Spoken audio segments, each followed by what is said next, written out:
it's not just your style or the images you produce finally. It's like people have to want to work with you, and you have to make it easy for people to work with you, and that's really important in our industry.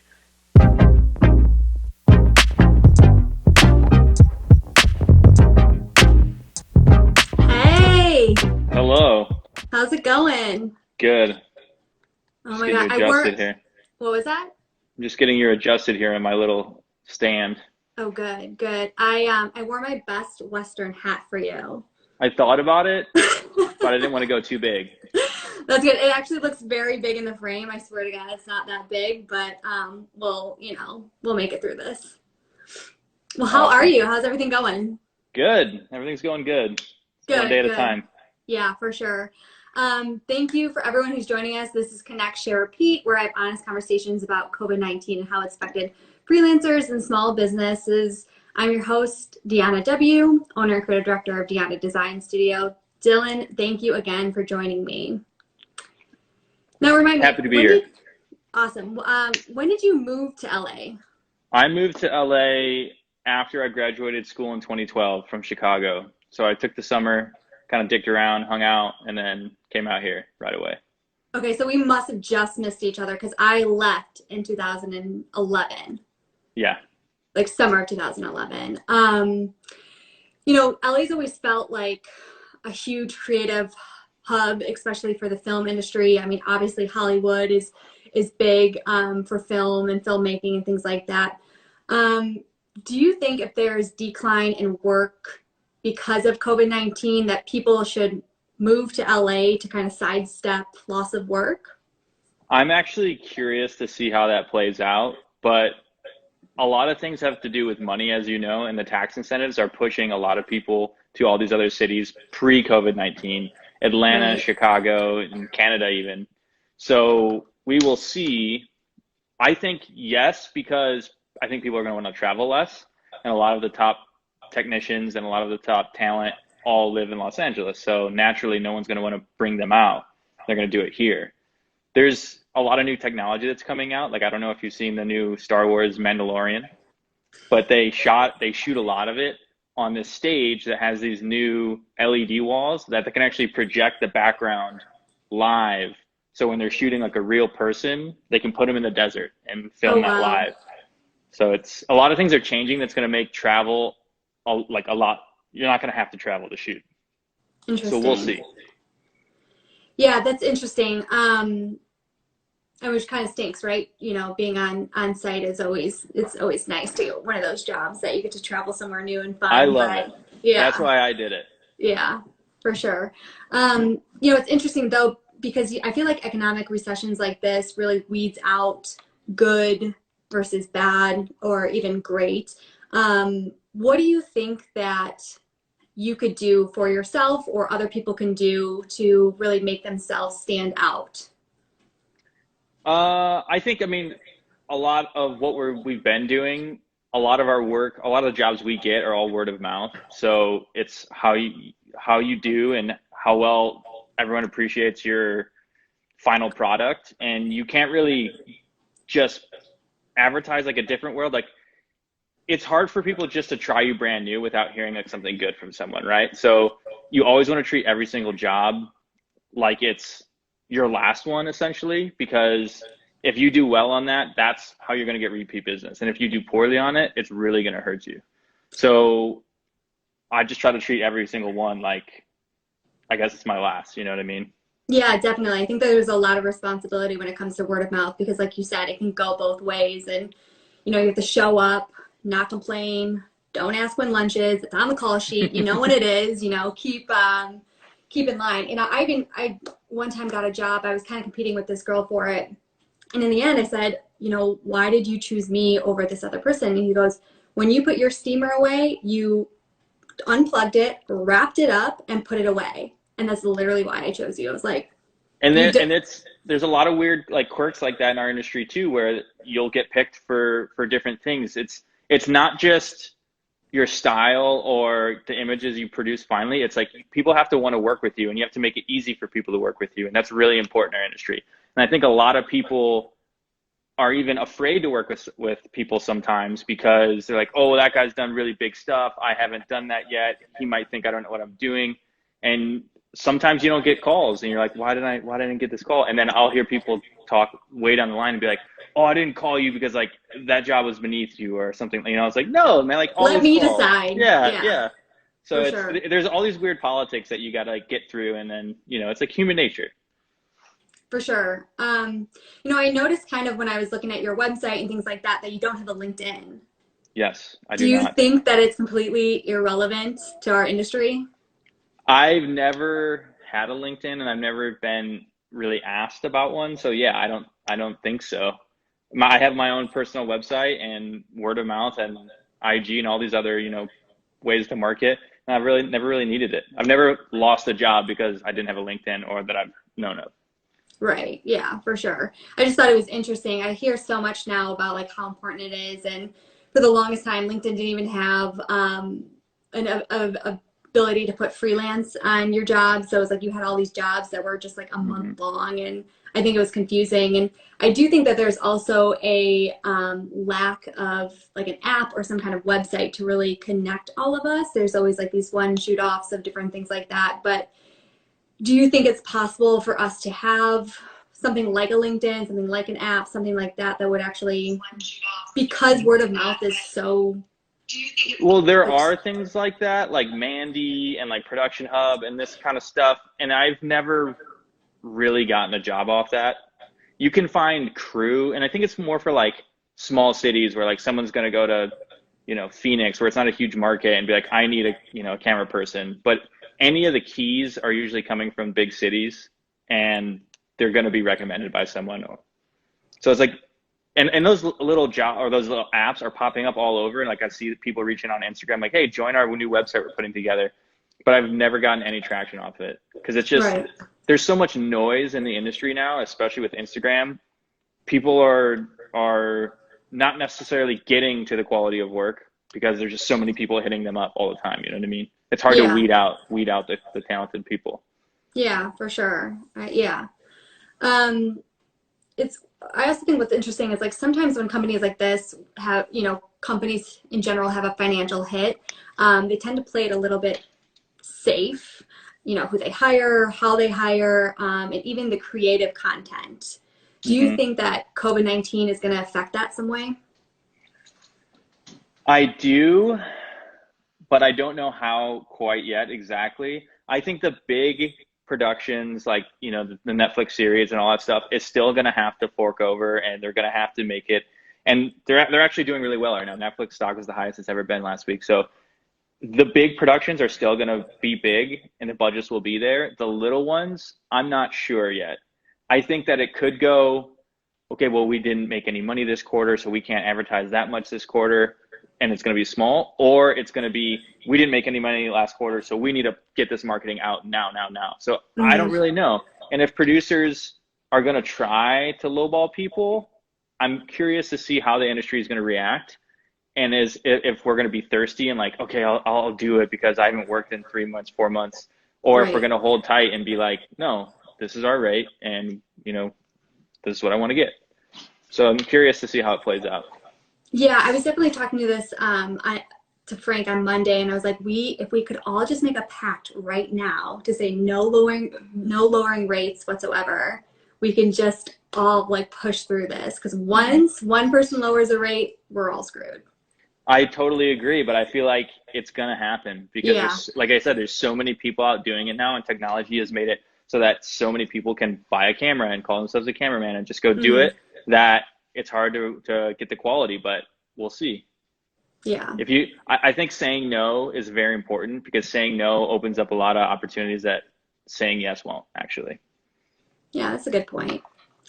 Um, so your role operating a camera is obviously very essential to films, unlike other roles in our industry. I mean, sometimes, you don't need specialties like a food stylist. Sometimes you don't even need a makeup artist or a wardrobe stylist if there's not a model or an actor in that scene. Did you intentionally choose your role to be kind of like safeguarded through any economy? No, I like a lot of early filmmakers, did it all, right? So I shot, edited, directed my own stuff, and I knew I wanted to be either an editor or a cameraman. And when I started doing that a lot, I said, wow, editors sit in a room all day and camera people get to go out and shoot, and that's what I want to do. I want to go out and shoot. So once I made that decision, I just fell in love with it even harder and have been loving it ever since. Yeah, and you know what? I think when we do go back, a lot of the crews will be a lot smaller. I mean, that's what they're saying now. Like they're going to have a lot smaller crews. There's not going to be these huge sets right when we go back. Knowing Hmm. that you had that experience, would you open yourself up again to be, okay, I can edit, I can do this, I can do that? No, not editing Okay. because it's one of those skills. If you don't use it, you lose it. And I haven't edited for years. And I'm also under the, I think I want to stay sharp, as sharp as I can at one thing, cinematography, and push and that as hard as I can. And if you spend too much time doing other things, you miss out on that one thing that you're supposed to be good at or great at. So I'm sticking with that, and that's what I'm gonna do. I will do like I do other shoots. Like there might not be all these like huge shoots that I'm used to doing right away, but at least I will be able to like I own my own camera gear, right? I don't own a cinema camera, but I own my own camera gear to do the small shoots. So I still will be able to tackle that market, but I'm not gonna change roles, I guess, to be able to continue to work. Yeah, that's fair. I'm sure with editing too, there's so much new programs and softwares and things like that, like you said, just to keep up. I mean, has to be pretty Yeah, exhausting. it's a big learning curve. Now you're represented by Neer Motion. I just actually had a lovely conversation with Brett yesterday. Super, super cool. I Awesome. personally have never been represented before, but I know it takes a ton of weight off of your shoulder when you're looking for jobs or contracts, all that stuff that you don't want to do. Do you think now is a good time for people to get represented? I think any time is a good time if someone is willing to represent you. It all helps. Any boots you can have on the ground that are helping you build your career is going to be a good thing. Um, I've been with them for a little over a year now, and it's been great. I will say a common misconception is that people think they don't have to look for their own work anymore if once they get an agent. And that's absolutely not true. You are still your number one marketer. So never think that you just because you get representation that it's all going to be in their hands. It's not. They help you and kind of guide your career with you. And a great part about working with Near and any agency is you can stick to the creative and they'll handle the financial side. So you don't muddy the waters because a lot of times you're working directly with the director or producer and you want to stay creative with them and you don't want to be talking about your rate or it gets things awkward. Yeah, It can. definitely. Okay, cool. So tell me, are you working on any personal projects right now? Not really. I mean, me and my roommate shot a little thing. He built a 1974 Corvette with his Oh, wow. dad, and we shot. It's in the garage. Like we got to work with what you have around you. So we shot this little piece on it, and we're kind of making a little doc about his journey with his dad building that, just kind of for fun. But not no real other personal projects that I'm out like trying to get done right now. I'm playing a lot of video games and watching a lot of movies. You got to take that time to relax too. I mean, I think that it's very rare for us to have this opportunity to take that time off and not constantly hustle and things like that. So more power to you. You're still doing your thing. You're still filming. Hmm. Um, all right, so I dug a little into your personal Facebook page and Oh I wow. found this under your favorite quotes. And I wanted to know if this quote still holds up to you. Do you know which one I'm talking about? I don't know which one you're talking about. Okay. I feel like this is one of those things that you might have done like many, many years ago, like I have on my Facebook, but here's the quote for you. It says, I'd rather regret what I did than regret what I didn't do. Yeah, I know. Yeah, so that basically means just send it. Yeah. We'll figure it out. It's basically like I don't want to live my life in fear of trying something because usually what I found is it works out well, and I would rather regret something gone bad than not know how great it could have been for not trying, essentially. Yeah. So I mean, and that's even like seeing one of you, maybe you see like Tarantino at a restaurant and you're afraid like, oh, that guy, he works with the biggest cameraman in the world. He would never talk to me or hire me. But whatever, I'll go talk to him. And then he lets you come on his set and hang out with his cameraman or something. You know, it's like you got to just try and then send it. You never know. Yeah, you never know. And You that's never what know. this industry, like going back to what you said about being in LA, is like there's films being made all over. But all of the big players and a lot of the meetings and everything happens in Los Angeles. And that's why it's great to be around this town is you can meet with people and connect with people way easier than any other place. Yeah, I definitely think that that's one of the major, advantages of being in LA and living out there. And I don't think I could ever do it again. I think I'm, definitely a Chicago girl, but for you, I think that that's definitely the best spot to be. I worked out in 91-degree weather today. Are you sure you still want to be in Chicago? Hey, that beats rainy, and I think it's 60 right now. And last week it was snowing, so at least you have some heat. I'm okay with that. All right, let's see what's next. Um, so what makes you excited about a new opportunity? I love the fact that you don't know. Basically, it's like there's no corporate ladder or thing. Like there's no guide to this industry, right? So I look at every project like this project could be the one that gets me to the next level or moves me up the rankings, or this film could get into a festival that can open up a lot of doors. So every project could be something amazing, right? Or an artist that you really want to work with, or a director you really want to work with. So I'm excited every time I get to hear about something new or someone new wants to talk to me about a job. It's awesome. It's like a lot of times it's stressful because we're freelance, so we're sitting there by the phone, not having any work, and the phone rings, and you don't recognize the number. It's like that's exciting. It could be some a director that you really want to work with, and then boom, you're there. For sure. So then how do you personally kind of measure your success? I mean, there's different ways for different people, but like getting representation as a cameraman is something that I measured it by a little bit. Working with, I guess, A-list artists or getting films into festivals. Like, there's different ways that you can measure it. I mean, it doesn't have to be that way. Some people just want to get their film made, and that's awesome. Making a film is really, really hard. So doing it in any capacity is an achievement. Um, yeah, I mean, it's different for everyone. But do I you have any, yeah. My next goal is I've never shot a complete feature film, and I really, really want to do that. And I've been starting to interview for some that I'm getting really excited about, but then COVID-19 came and kind of put that down the drain for now. But we'll see what happens, and that's like the next thing that I want to do. There's different worlds in filmmaking. Like there's the commercial world, there's the music video world, and then there's the feature narrative world, TV. And people kind of get picked to work in, or like typecasted, I would say, to work in those different divisions. So I kind of was doing the music video thing for the last 5 years, and now I'm transitioning or wanting to transition into the full-time narrative and commercial world. And how are you making that transition? Just by taking less Uh, jobs doing music or? yeah, doing that, and then you're essentially forced to find work in the other genres, which is hard because you got to meet new people and reach out to new companies, and that's kind of what I'm doing currently. Awesome. Well, I hope that all that work is just postponed and not actually canceled, which Me too.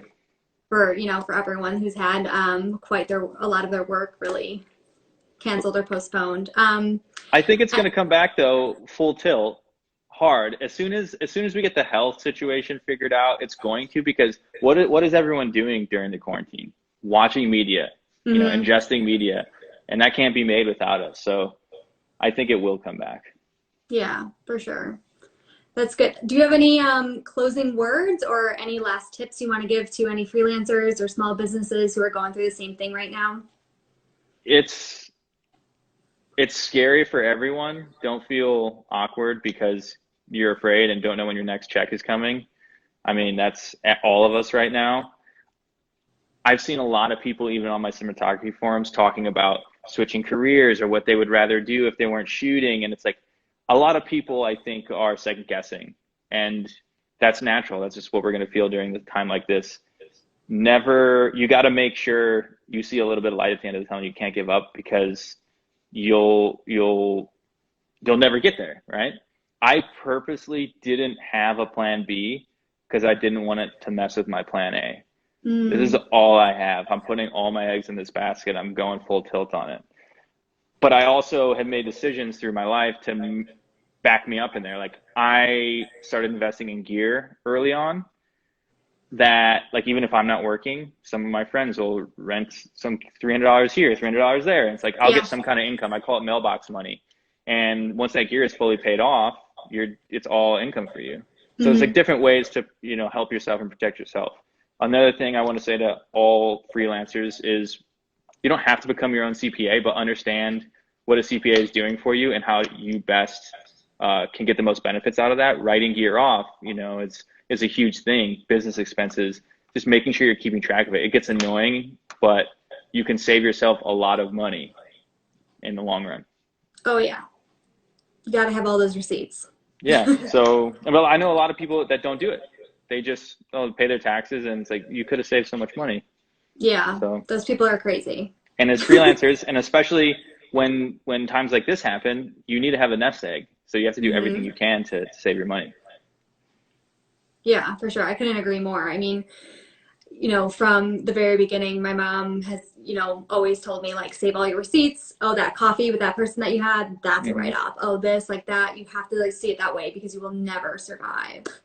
Absolutely. For sure. I mean, everything. Traveling to a different city to meet new people. You can maybe it's a vacation for you, but if you went there for work to meet a director, you can write that off. You can write off the airline ticket. It's like Yeah, for sure. Yeah, being educated in that side of the business is definitely something that's extremely important. Um, well, that's pretty much all the time we have for today. awesome. Thank you again so much for joining. Again, this is Connect, Share, Repeat. We go live every Monday, Wednesday, and Friday. Dillon, please tell everyone where they can find you. DillonSchneider.com and on my Instagram, Dillon_Schneider. Awesome. Amazing. Thank you so much. It was so good to see you and good luck with everything. Thank you. Why don't you plug yourself for a second? What are you doing now? Oh my God, Where are we're you at the end going? of my thing here. Yeah. No, So, tell me we'll about Connect, Share, yourself. Repeat every Monday. Every Monday, Wednesday, and Friday. I go live on Instagram, sometimes on Facebook. If you have any questions for me or any artists that are interested in doing this, please email me at Dyona@DyonaDesignStudio.com. And if you want to see any of my work, it's all at DyonaDesignStudio.com. Awesome. Perfect. All right, Dylan. So All good to right. see you. All right. Thanks. Bye bye. Bye.